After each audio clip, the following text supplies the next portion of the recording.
Welcome back students. हम पढ़ रहे हैं sociology optional for UPSC CSE. Previous lecture में हमने डिस्कस किया है आंसर राइटिंग के बारे में, आंसर राइटिंग।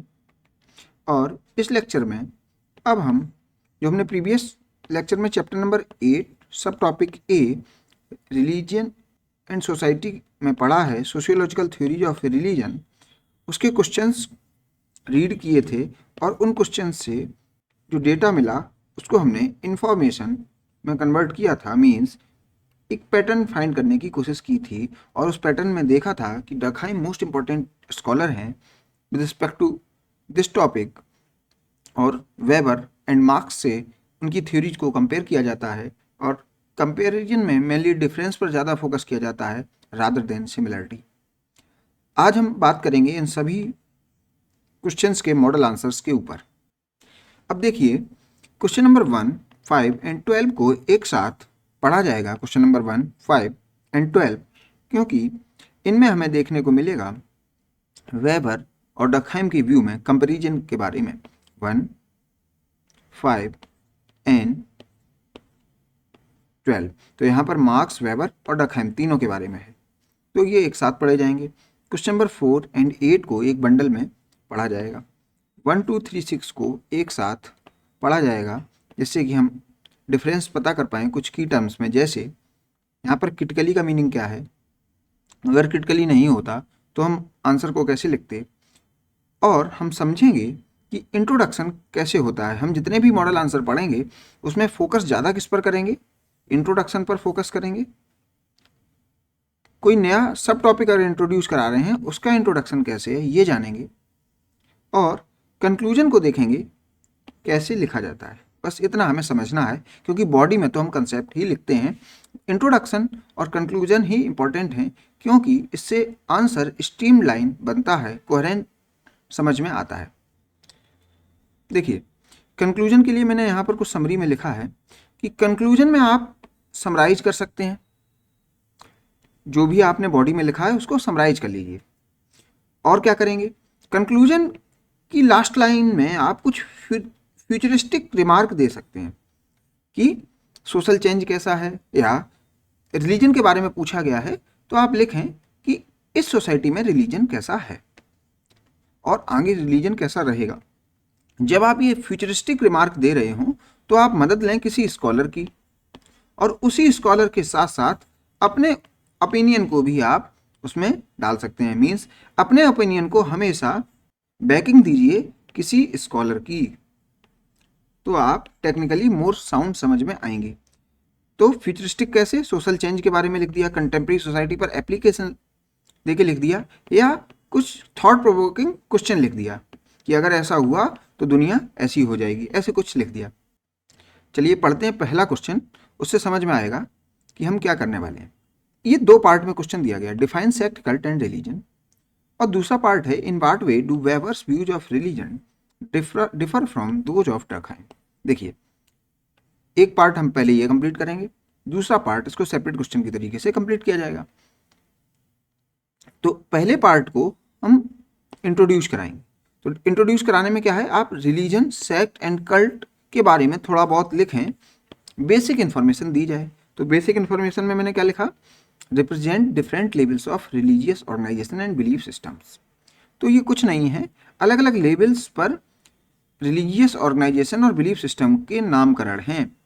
मीन्स ये रिलीजियस ऑर्गेनाइजेशन के डिफरेंट लेवल्स हैं या डिफरेंट क्लासिफिकेशंस हैं विद इन अ सोसाइटी।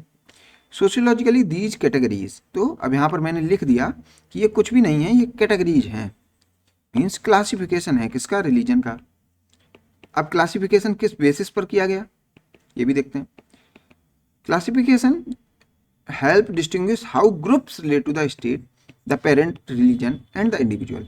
तो आप कैसे अपने पेरेंट रिलीजन से एसोसिएट करते हैं। जैसे आप पेरेंट रिलीजन के खिलाफ हैं या साथ में हैं, अगर खिलाफ में हैं तो आपको सेक्ट कह दिया जाता है। आप मार्जिनलाइज्ड ग्रुप से बिलोंग करते हैं और एक सिजम या डिवीजन दिखा रहे हैं तो आपको सेक्ट कह दिया जाएगा। मीन्स पेरेंट रिलीजन और आप में क्या रिलेशनशिप है और आप सोसाइटी से कैसे इंटरेक्ट कर रहे हैं, उस बेसिस पर ये डिफरेंट नॉमेनक्लेचर्स हैं या क्लासिफिकेशंस हैं। तो यहाँ पर पता लगा रिलीजन और सोसाइटी कैसे इंटरेक्ट करती है, इस बेसिस पर सेक्ट, कल्ट या कहीं रिलीजन कहा जाता है। ये यहाँ पर बेसिक आइडिया दिया इसके क्लासिफिकेशन का, इनके नामकरण का। यहाँ पर अब डेफिनेशंस देने की बारी आई। तो क्योंकि क्वेश्चन में क्या था, डिफाइन, तो डिफाइन अगर लिखा है तो आप समझ जाइए कि हमें क्या देना है, डेफिनेशन। अब डेफिनेशन अपने मन की डेफिनेशन नहीं देनी है, किसकी डेफिनेशन देनी है, सोशल स्कॉलर जो भी कुछ कह रहे हैं उसकी डेफिनेशन दे दीजिए। कोई भी सोशल स्कॉलर को आप मेंशन कर देते हैं। सोशल स्कॉलर अकेले नहीं करनी है, उनके कुछ वर्क को आप मेंशन कर सकते हैं, वो उनका वर्क क्या है, कुछ बुक मेंशन कर सकते हैं, और उसके साथ में पब्लिकेशन ईयर्स भी लिख सकते हैं। अब देखिए हम डेफिनेशंस देखेंगे। रिलीजन की डेफिनेशन किसके अकॉर्डिंग, स्कॉलर क्या है, इमाइल रखाइम। तो इमाइल रखाइम रिलीजन जानते हैं आप कैसे कहते हैं, sacred, profane, collective solidarity, collective effervescence, social battery, shared morality, society worship, totemism, sacred, profane, civic religion, ये सब की टर्म्स हैं डखाइम के थ्योरी ऑफ रिलीजन में। तो इनको आप लिखिए। यहाँ पर इन्होंने लिखा है unified system of beliefs and practices related to sacred thing. तो देखिए डखाइम जो सेक्रेड थिंग्स के बारे में बोलते हैं उसी को डिफाइन कर दिया गया। Which unite its member into a single moral community, ये भी कीवर्ड इंपॉर्टेंट है। मोरल कम्युनिटी की बात करते हैं, वो भी यूनिफाइड, कौन, डखाइम, उसी को रिलीजन कहते हैं। मीन्स डखाइम के लिए रिलीजन और सोसाइटी सिमिलर चीज़ें हैं। सोसाइटी ना कहिए, सोसाइटी वर्शिप कहिए, ज़्यादा अच्छा है। रिलीजन और सोसाइटी वर्शिप को ये एक तरीके से एक ही तराजू में तोलते हैं, और इसी को ये कहते हैं चर्च। तो चर्च को आप क्रिश्चियनिटी से मत समझिए।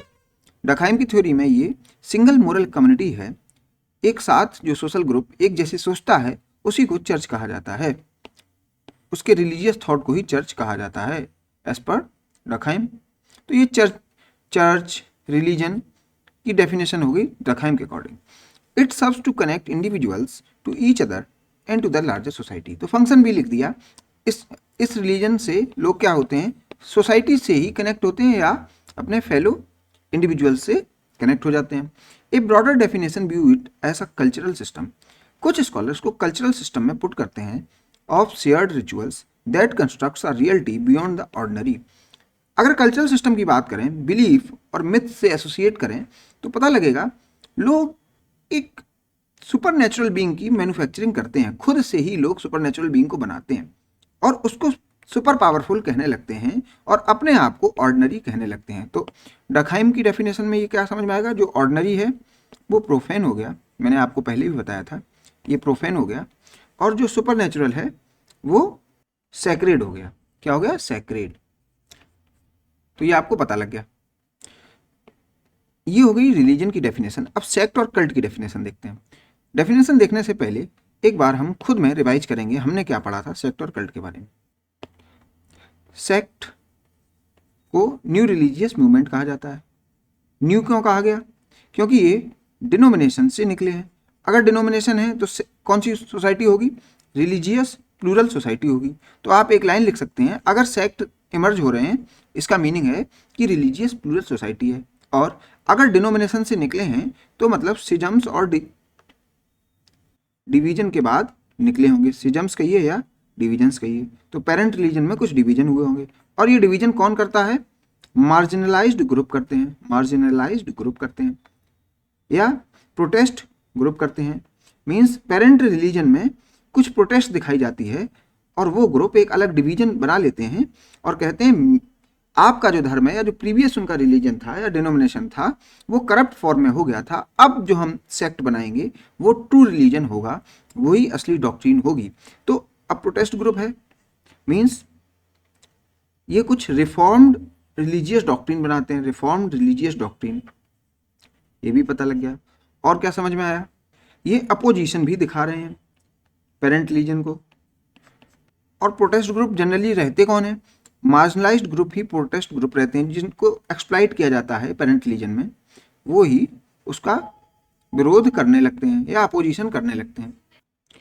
तो ये बात रही सेक्ट और कल्ट की। चलिए इसकी डेफिनेशन देखते हैं। Sects are newly formed relatively small religious groups. तो न्यूली फॉर्म का मीनिंग क्या है, ये डिनोमिनेशन से निकलते हैं। डिनोमिनेशन ओल्ड रिलीजियस डॉक्ट्रिन होती हैं और सेक्ट उससे ही सिजम्स या डिवीजन के फॉर्म में निकलते हैं। स्मॉल रिलीजियस ग्रुप्स, स्मॉल का मीनिंग यहाँ पर क्या है, डिनोमिनेशन से छोटे रहते हैं, डिनोमिनेशन की रिस्पेक्ट में इसकी मेंबरशिप कम रहती है। दैट इमर्ज ऐसा ब्रेक अवे, फैक्शन और प्रोटेस्ट ग्रुप। तो ये प्रोटेस्ट करके आते हैं या ब्रेक अवे, टूट के आते हैं एक पर्टिकुलर रिलीजन से against certain elements of parent religion. तो पेरेंट रिलीजन होना यहाँ पर इंपॉर्टेंट है। इसी के साथ हम कल्ट को भी एक बार रीड करते हैं। इसमें क्या है, ये भी न्यूअर है, मीन्स ये भी डिनोमिनेशन के बाद ही बनते हैं, मीन्स जिसमें जिस सोसाइटी में बहुत सारे डिनोमिनेशंस एग्जिस्ट करते हैं, कहीं रिलीजियस प्लूरल सोसाइटी होती है, वहीं पर कल्ट भी देखने को मिलते रहते हैं। कल्ट में होता क्या नहीं है जो सेक्ट में होता है, कल्ट में कोई रिलीजियस डॉक्ट्रिन ऐसा बेसिस नहीं होती, मीन्स ये टोटली न्यू रिलीजियस बिलीफ होता है। तो यहाँ पर प्रोटेस्ट ग्रुप वाली बात नहीं है, यहाँ पर मेंबरशिप वाली बात नहीं है जैसे कि सेक्ट में होती थी। यहाँ पर बात है ऐसा कस्टमर की, आपके पास जेब में सर्विसेज प्रोवाइड कराएगा, बस इतनी सी बात है कल्ट में। यही मैंने यहाँ पर लिखा है। कल्ट लीडर इंडिविजुअल, हाँ, कल्ट लीडर के खत्म होने से कल्ट भी खत्म हो जाता है, इसलिए बहुत सारे कल्ट लीडर एक कल्ट को सेक्ट में कन्वर्ट कराते हैं क्योंकि वो उसको लॉन्गेविटी देना चाहते हैं। Unlike sects, cults are more loosely structured and do not always demand exclusive adherence. तो ऐसा नहीं है कि आप एक पर्टिकुलर डॉक्ट्रिन से अडेयर होकर चलें। यहाँ पर क्या है, बहुत सारे रिलीजियस बिलीफ के लोग कल्ट को ज्वाइन कर सकते हैं, तो किसी दूसरे ग्रुप की मेंबरशिप को डिनाई नहीं किया जाता किसमें, कल्ट में। जबकि सेक्ट में ऐसा नहीं है। सेक्ट में आप अगर एक प्रोटेस्ट ग्रुप बना के आए हैं तो आपको बस वही रिलीजियस बिलीफ फॉलो करना पड़ेगा, दूसरे बिलीफ को आप प्रोटेस्ट करके ही आए हैं क्योंकि। और सेक्ट का फ्यूचर क्या है, सेक्ट खुद को डिनोमिनेशन में कन्वर्ट करना चाहता है, और कल्ट का फ्यूचर क्या है, वो खुद को सेक्ट में कन्वर्ट करना चाहता है। तो मेंबरशिप बढ़ाने की बात है। अब यहाँ पर आप देखेंगे मैंने सेक्ट के कुछ एग्जाम्पल्स लिखे हैं, कल्ट में मैंने एग्जाम्पल नहीं दिए हैं।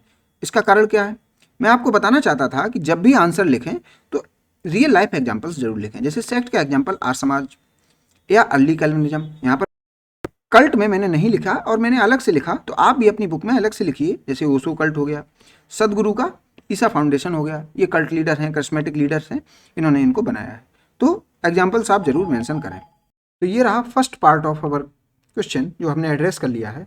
अब सेकंड पार्ट पे आते हैं, differences between Weber and Durkheim's view of religion. तो हमें बस डिफरेंस को ही लिखना है, लेकिन इसको स्टार्ट करते वक्त या इंट्रोडक्शन में हम सिमिलरिटी की बातें लिखेंगे एक या दो लाइन में, फिर उसके बाद डिफरेंस पर आ जाएंगे। जैसे both Max Weber and Emile Durkheim rejected evolutionary theories, दोनों इवोल्यूशनरी थ्योरीज को रिजेक्ट कर रहे हैं। क्यों?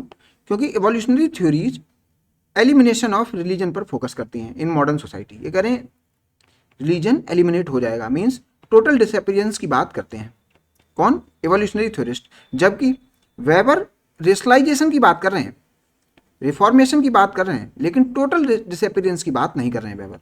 वेबर कह रहे हैं फॉर्म बदल जाएगा, इमोशनल सोशल एक्शन से रेशनल सोशल एक्शन लिए जाने लगेंगे, डिसइंचेंटेड सोसाइटी बन जाएगी, कोई जादू टोने वाली बात नहीं होगी, अब इंचेंटेड सोसाइटी नहीं रहेगी, लेकिन रिलीजन थोड़ा बहुत रहेगा। और इसको वेबर बताते भी हैं, उनकी जो थ्योरी है थियोडिसी ऑफ डिसप्रिविलेज, तो थियोडिसी ऑफ डिसप्रिविलेज में वेबर इस बात को भी बताते हैं। एमिल डर्कहाइम तो रिलीजन को मॉडर्न सोसाइटी में सिविक रिलीजन का नेम देते हैं, सिविक रिलीजन। तो रिलीजन एग्जिस्ट करेगा in modern society as per Durkheim as well as Max Weber. तो क्या नहीं होगा, टोटली एलिमिनेट नहीं होगा, टोटली डिसअपियर नहीं होगा। इन बातों पर ये दोनों कन्वर्ज करते हैं। Their sociological approaches differed fundamentally in focus, methodology and the role they assign to religion. तो कन्वर्स तो एक पॉइंट पे कर रहे हैं कि रिलीजन कहीं ना कहीं रहेगा इन मॉडर्न सोसाइटी, लेकिन डिफर बहुत सारे पॉइंट्स पर कर रहे हैं। जैसे प्राइमरी फोकस किस पर है, यूनिट ऑफ एनालिसिस क्या है, मैथडोलॉजी क्या है, रोल ऑफ रिलीजन क्या रहेगा, notion of God, science and religion. अब इन पर देखते हैं कैसे वो डिफर कर रहे हैं। तो यहाँ पर हम लोगों ने क्या किया, एक पॉइंट से स्टार्ट किया और आगे क्या करने वाले हैं उसको भी लिखा। तो प्राइमरी फोकस वेबर साहब का किस पर है, मीनिंग्स पर है, सब्जेक्टिव मीनिंग्स पर। एक इंडिविजुअल एक रिलीजन को कैसे समझता है ये इंपॉर्टेंट है, वस्तुहन या फॉलो करे, ये होता है सोशल फैक्ट। ऐसा सोशल फैक्ट ये कहते हैं रिलीजन बाहर है, मीन्स एक इंडिविजुअल की वजह से रिलीजन नहीं है, रिलीजन समाज की वजह से है। समाज एक पर्टिकुलर तरीके से मानता है, उसी मानने की प्रक्रिया को रिलीजन कहते हैं। तो रिलीजन क्या है? सोशल फैक्ट है। सोशल फैक्ट कैसे है? पूरा समाज इसको सोसाइटी वर्शिप की तरीके से देखता है। आल दो इसका जो मैनिफेस्टेशन है वो आपको आइडल वर्शिप में दिखेगा या बहुत सारे फॉर्म हैं उसमें दिखेगा, लेकिन रियल में क्या है? लेटेंट फॉर्म में ये सोसाइटी वर्शिप ही है। He term religion in terms of society worship, ये देखिए इंपॉर्टेंट की term society worship, and in modern society he highlighted notion of civic religion. तो मॉडर्न सोसाइटी में भी रिलीजन की होने की बात कर रहे हैं कौन? डकहाइम। यूनिट ऑफ एनालिसिस क्या है? इनकी माइक्रो लेवल एनालिसिस है। किसकी? वेबर की। मीन्स इंडिविजुअल पर फोकस करते हैं। इंडिविजुअल पर कैसे फोकस करते हैं? उसकी मीनिंग क्या है रिलीजन की, वो रिलीजन को कैसे देखता है। किसी के लिए रिलीजन एक्सप्लॉइटेशन है, किसी के लिए रिलीजन जॉय है, किसी के लिए रिलीजन हैप्पीनेस है। तो अलग अलग इंडिविजुअलिस्टिक मीनिंग है। ये क्रिटिक है किसका? डर्कहाइम का, कि ये इंडिविजुअल मीनिंग ऑफ रिलीजन पर फोकस नहीं करते हैं। और डर्कहाइम का क्या है unit of analysis? Macro level analysis. ये मीन्स सोसाइटी एट लार्ज ही फोकस करते हैं। मैथोडोलॉजी क्या है? Comparative historical and cultural analysis of great world religion like Protestantism, Hinduism and Judaism. ये बहुत सारे रिलीजन के आइडियल टाइप बनाते हैं। हमने देखा था Protestant ethic and spirit of capitalism में इनकी जो थ्योरी थी उसमें, तो इनके ये आइडियल टाइप बनाते हैं। इन आइडियल टाइप्स में ये ग्रेट वर्ल्ड रिलीजन को भी स्टडी करते हैं, like Protestantism, Hinduism and Judaism. In ideal types को ये कंपेयर करते हैं और कंक्लूड ये करते हैं प्रोटेस्टेंट आइडियल्स की वजह से या प्रोटेस्टेंट एथिक्स की वजह से कैपिटलिज्म जनरेट या इमर्ज कर पाया। ये इनकी मेथडोलॉजी है। जबकि डर्कहाइम केस स्टडी फॉलो करते हैं, केस स्टडी मेथड फॉलो करते हैं। और केस स्टडी किसकी? अरुंटा ट्राइब की। अरुंटा ट्राइब को ये विजिट भी नहीं करते भाई साहब। ये करते क्या है? जो सेकेंडरी डेटा सोर्सेस होते हैं जैसे कॉलिन्स हैं और स्पेंसर, ये ट्रैवलर्स होते हैं, इनका डेटा उठा लेते हैं और एक ये वाली थ्योरी दे देते हैं सोसाइटी वर्शिप वाली। तो और दूसरी ये टोटेमिज्म को स्टडी करते हैं। देखिए टोटेमिज्म का मीनिंग क्या है? मोस्ट एलिमेंट्री फॉर्म, बहुत बेसिक फॉर्म ऑफ रिलीजन को स्टडी कर रहे हैं। जबकि ये जो रिलीजन है वो इवॉल्व हो चुके रिलीजन है, ये बेसिक नहीं है। तो डर्कहाइम का क्रिटिक ये भी है कि आप ये जो ट्राइबल ग्रुप का रिलीजन है इसको बड़े रिलीजन्स लाइक या great world religions like Protestantism, Hinduism, Judaism, ये सही नहीं है। तो ये इनका एक बड़ा क्रिटिक है। रोल ऑफ रिलीजन क्या है? Viewed religion as a force for social change. तो ये रिलीजन को सोशल चेंज के रिस्पेक्ट में देख रहे हैं कौन? वेबर। जबकि डर्कहाइम इसको सोशल ऑर्डर के मेंटेनेंस के रिस्पेक्ट में देख रहे हैं कि ये सोशल ऑर्डर मेंटेन करता है। सोशल सॉलिडरिटी, कलेक्टिव इफर्बिसेंस वाली बातें इसमें देखने को मिलती हैं। ये कह रहे हैं रिलीजन की वजह से मॉडर्न कैपिटलिज्म आया, और मॉडर्न कैपिटलिज्म की वजह से क्या आई? Modern science. तो मॉडर्न साइंस अगर है इसकी वजह से ही है क्या? रिलीजन। तो रिलीजन की वजह से ही मॉडर्न साइंस आ पाई। जबकि रोल ऑफ रिलीजन ये क्या देख रहे हैं? Emphasize religion as an integrating force. तो ये फंक्शनल एस्पेक्ट्स ऑफ रिलीजन देख रहे हैं, ये सोसाइटी को जोड़ता है। तो इंटीग्रेटिंग फोर्स में आप क्या समझ रहे? Social battery. रिचुअल को ये सोशल बैटरी कहते हैं क्योंकि ये समाज को बनाए रखता है। सोशल बैटरी का मीनिंग क्या है? ये सोशल रिलेशनशिप को बिल्ड करता है, सोशल रिलेशनशिप को अपने में बिल्ड करता है। जैसे माता का जागरण हुआ, तो जागरण का मीनिंग क्या है? कि वहाँ पर जो भी लड़ाई झगड़े थे आपके और आपके पड़ोसी में वो खत्म हो गए। तो ये बात हुई सोशल रिलेशनशिप की। अब देखिए नोशन ऑफ गॉड्स देखते हैं क्या है। वेबर साहब प्रॉफिट्स और सुपरनेचुरल स्पिरिट्स को डिनाई नहीं करते, जबकि डर्कहाइम ऐसी चीज़ों को डिनाई कर देते हैं। बोले ऐसा कुछ होता ही नहीं। रिलीजन वास्तव में सोसाइटी वर्शिप ही है। तो ये कह रहे हैं जो गॉड है रिलीजन में, कौन? डर्कहाइम। ये कह रहे हैं ये सोसाइटी ही है, लेकिन बस सोसाइटी अपने को डिवाइन फॉर्म दे देती है। सोसाइटी डिवाइन फॉर्म में ही गॉड बन जाती है। सोसाइटी वर्शिपिंग है रिलीजन, तो religion is equal to society worship. बस ये इनका क्रक्स है। जबकि ये प्रॉफिट, सुपरनेचुरल स्पिरिट्स, इनको डिनाई भी नहीं करते। ये आपने कहाँ देखा? जब हम कुछ रिलीजन देख रहे थे किसके? चाइना और जापान के, टाओइज्म और शिंटोइज्म। तो ये हमने पहले रीड किया जब हम आइडियल टाइप की थ्योरी पढ़ रहे थे। साइंस एंड रिलीजन में क्या कन्वर्जेंस या कन्फ्लिक्ट देख रहे हैं? ये अपोजिशन भी देखते हैं। जैसे ये कह रहे हैं सा in opposition between the two. तो अपोजिशन तो देखते हैं लेकिन एलिमिनेशन की बात नहीं करते हैं। ये नहीं कहते एलिमिनेट हो जाएगा। वेबर कोई भी एक्सट्रीम व्यू नहीं रखते, क्योंकि वेबर की जो सोशलॉजी है वो लिमिटेड सोशलॉजी है, लिमिटलेस सोशलॉजी नहीं है, इसलिए ये एक्सट्रीम की टर्म्स को अवॉइड करते हैं। Opposition between two, religion is based on values while science is empirical and rational. तो ये करें कुछ वैल्यूज रिलीजन वैल्यूज के ऊपर है, रिलीजन इमोशनल एक्शन के ऊपर है, जबकि साइंस तो रेशनल है, इसलिए ये दोनों अपोजिट समझ में आ रहे हैं। लेकिन वेबर का कुछ और व्यू है, वो देखते हैं। वो डिसइंचेंटेड सोसाइटी की बात कर रहे हैं, डिसइंचेंटेड सोसाइटी। तो डिसइंचेंटेड का मीनिंग क्या है? अब जादू टोने में लोगों का विश्वास नहीं है, जादू टोना नहीं है, ठीक है, ये खत्म हो गया। और वेबर कैसे रिलीजन को देख रहे हैं मॉडर्न सोसाइटी में? वेबर कह रहे हैं अब जो सोसाइटी है वो इंचेंटेड सोसाइटी है, सॉरी डिसइंचेंटेड सोसाइटी है, और जो प्रीवियस सोसाइटी थी वो इंचेंटेड सोसाइटी थी। इंचेंटेड सोसाइटी कौन सी थी? ट्रेडिशनल सोसाइटी, ये वेबर बताते हैं। और वेबर क्या बता रहे हैं? रेशनलाइजेशन ऑफ सोसाइटी बता रहे हैं, रेशनलाइजेशन ऑफ सोसाइटी, और वही मॉडर्न रिलीजन हो गया, वेबर बताते हैं। जबकि डकहाइम क्या कह रहे हैं? इनको कन्वर्ज होते हुए देख रहे हैं, क्योंकि दोनों कलेक्टिव लेवल पर ही देखे जाते हैं। And are no inherent conflict between them, तो ये कोई कन्फ्लिक्ट इनमें नहीं देख रहे हैं। कौन? डकहाइम साहब देख रहे हैं, इसको भी देखते हैं। ये कॉमन रूट्स की बात कर रहे हैं, बोले जैसे इंटेलेक्चुअल अवेकनिंग के लिए क्या है? रिलीजन है, वैसे ही इंटेलेक्चुअल डाउट्स को क्वेश्चन करने के लिए, आंसर करने के लिए कौन है? रिलीजन है। जब साइंस नहीं थी तब रिलीजन ही क्वेश्चंस को आंसर करता था। मॉडर्न डे में जो साइंस है या रिलीजन है वो है क्या? प्रोफेशनल एथिक्स, यही मॉडर्न रिलीजन है। आज की मॉडर्न डे सोसाइटी में जो रिलीजन है वो क्या है? Civic religion. तो इसमें जो सेक्रेट सिंबल है वो क्या है? Constitution, citizenship. तो ऐसे रिलीजन भी अपना फॉर्म चेंज कर रहा है मॉडर्न सोसाइटी में। तो ये हमने एक अच्छा सा कंपेरिजन देखा वेबर और डकहाइम के बीच। तो अब देखते हैं कंक्लूड हम कैसे करेंगे। Durkheim viewed religion through a functional lens, तो हमने इनकी आइडियोलॉजी को लिख दिया जो ऊपर पढ़े थे। Focusing on how it preserve social solidarity and collective conscience, कुछ की टर्म जो टेक्निकल की टर्म्स हैं उनको मेंशन किया। कन्वर्जली बताया कैसे हम लोगों ने डिफरेंस को फोकस किया था।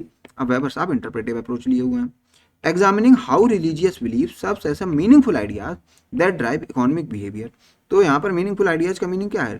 प्रोटेस्टेंट एथिक, और इकोनॉमिक बिहेवियर क्या है? Spirit of capitalism and fundamental social transformation और सोशल चेंज। तो दोनों को यहाँ पर समराइज कर दिया है। अब देखिए कुछ सिमिलर ही है। Question number 5, how is Durkheim theory of religion different, यहाँ पर भी डिफरेंस की ही बात है, from Max Weber theory of religion. तो डकहाइम और वेबर की थ्योरी ऑफ रिलीजन को देखा था। अब हम पैराग्राफ के फॉर्म में सेम आंसर देखेंगे कि पैराग्राफ में कैसे लिखा जाएगा। तो नोट में मैंने यही लिख दिया है कि क्वेश्चन नंबर 1 में हमने टेबलर फॉर्म देखा था, अब पैराग्राफ फॉर्मेट देखेंगे। While both Emile Durkheim and Max Weber rejected claim of evolutionary theorist, मैंने बताया था इंट्रोडक्शन कराने के लिए क्या आपने एक सिमिलर आइडिया ढूंढा, विच प्रेडिक्टेड रिलीजन टोटल डिसअपीयरेंस, तो ये तो टोटल डिसअपीयरेंस की बात कर रहे हैं। Their sociological frame differed fundamentally in focus, methodology and the role play assign to religious life. तो जो इंट्रोडक्शन हमने पहले लिखा था ऑलमोस्ट सिमिलर इंट्रोडक्शन यहाँ पर भी लिखा। अब ये देखिए जो हमने लेफ्ट मोस्ट कॉलम में लिखा थे पॉइंट, वो यहाँ पर ऐसे लिख दिए हैं, और इनके तो macro versus macro, subject matter, functional interpretive, case study versus comparative analysis, solidarity versus social change, एक सोशल चेंज पर फोकस कर रहा है और एक सोशल सॉलिडारिटी पर फोकस कर रहा है। तो ये हमने देखा था। कंट्रोल की बात है और रेशनलाइजेशन की बात है। Relationship with science and knowledge, ये पॉइंट एक नया पॉइंट है इसमें जो हमने ऐड किया है, देखते हैं क्या है। Durkheim's are no conflict between science and religion, ये तो हम डिस्कस कर चुके हैं। As both provide society with collective representation for understanding the world, तो दोनों एक ही काम कर रहे हैं, इस रहस्यमयी दुनिया को समझाने या इस रहस्यमयी दुनिया की जो प्रॉब्लम्स हैं उनको सुलझाने का काम दोनों ही कर रहे हैं। Weber saw a fundamental opposition, वो अपोजिशन देख रहे हैं किसमें? साइंस और रिलीजन में। He argued that religion is based on values and non rational belief, non rational का मीन्स कैसे? Emotional beliefs. तो रिलीजन इमोशनल आइडियाज की बेसिस पर है, while science is empirical and driven by rationality, ऐसे दोनों अलग हैं as per Weber. He concluded that as scientific thoughts and rational behaviour become dominant, social institution become increasingly independent of religious control. तो weber साहब religion के घटते हुए influence को देख पा रहे हैं लेकिन ये टोटल डिसअपीयरेंस से मना कर रहा है, ये आपको पता होना चाहिए। तो enchantment, enchanted society, disenchanted society यहाँ पर मेंशन किया है। ऑरिजिन ऑफ कैटेगरीज, ये पॉइंट आपके लिए इंपॉर्टेंट है। Durkheim posited that religion was the source of all human cognitive categories. हम जो भी कुछ समझ पाए वो रिलीजन की वजह से समझ पाए, क्योंकि उस समय साइंस नहीं थी। तो ह्यूमन की सोचने की, समझने की जो क्षमता है वो रिलीजन की वजह से ही बनी, क्योंकि रिलीजन ने हमें कुछ सॉल्यूशंस प्रोवाइड किए। जैसे cognitive categories means mental capability such as space, हम स्पेस को समझ पाए, जैसे हम एक जगह से दूसरी जगह ट्रेवल किए होंगे for creating social group. Rituals की वजह से हम स्पेस को जान पाए। टाइम को, हम लोगों ने टाइम से एसोसिएटेड रिचुअल्स बनाए, फेस्टिवल्स बनाए, तो हम टाइम को जानने लगे कि ये दिन फसल रहेगी तो हम ऐसे कलेक्ट होंगे, तो उस कलेक्शन के आधार पर लोग टाइम को डेफिनेट कर पाए, समझ पाए। एंड यूनिटी, सोशल सॉलिडारिटी की बात, विच प्रिसीडेड साइंटिफिक थॉट। तो तब घड़ी का कोई आविष्कार नहीं हुआ था, लेकिन फिर भी लोग टाइम को समझ पाते थे, क्योंकि लोग एक जगह इकट्ठे होते थे, त्योहारों को मनाते थे, वो particular time of the year ही होता था। तो ऐसे समय काल को समझाने में किसने मदद की? रिलीजन ने। तो हम लोग माइंड में जो क्लासिफिकेशन कर पाए, कैटेगरीज का मीनिंग यहाँ पर क्या है? क्लासिफिकेशन, किसी चीज़ को समझ पाए कि ये समय है, ये डिस्टेंस है, ये रिलीजन की वजह से हो पाया। और वो क्या था? साइंस जब नहीं थी तब रिलीजन ने ये किया। आज ये काम साइंस कर रही है, लेकिन उस समय रिलीजन ने किया। इसीलिए डर्कहाइम कोई कंफ्लिक्ट नहीं देख रहे दोनों में, दोनों को सिमिलर ही बताते हैं। अब कंक्लूजन इसका भी देखते हैं कैसे दिया है। डिस्पाइट दी डिफरेंसेस जो ऊपर हमने डिस्कस किए, both thinkers agreed that religion is universally present and would survive in modern times. तो देखिए, शुरुआत वहीं से की कि दोनों अपोजिट बात तो कर रहे हैं, लेकिन सर्वाइवल की बात दोनों कर रहे हैं। एल्बेट इन न्यू फॉर्म्स, तो नए फॉर्म में होंगे। जैसे ये रेशनलाइज्ड फॉर्म में होगा रिलीजन, ये कौन कह रहा है? वेबर। और मार्क्स सिविक रिलीजन की बात कर रहे हैं, न्यू सेक्रेड की बात कर रहे हैं।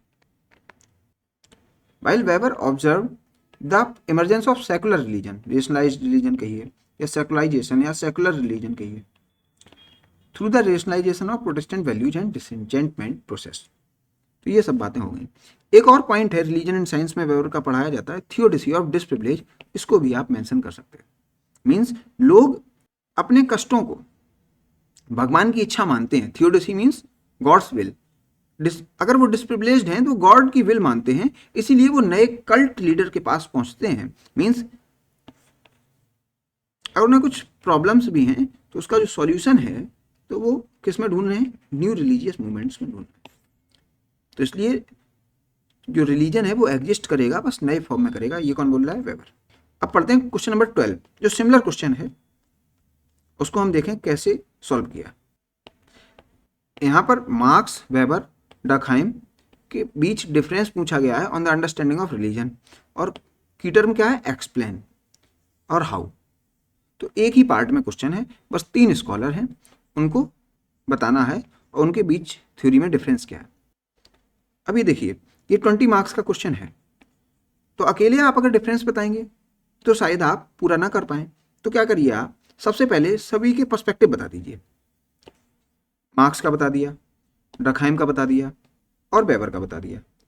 फिर उन्हीं पर्सपेक्टिव को बताने में हम डिफरेंस को हाईलाइट करते हैं।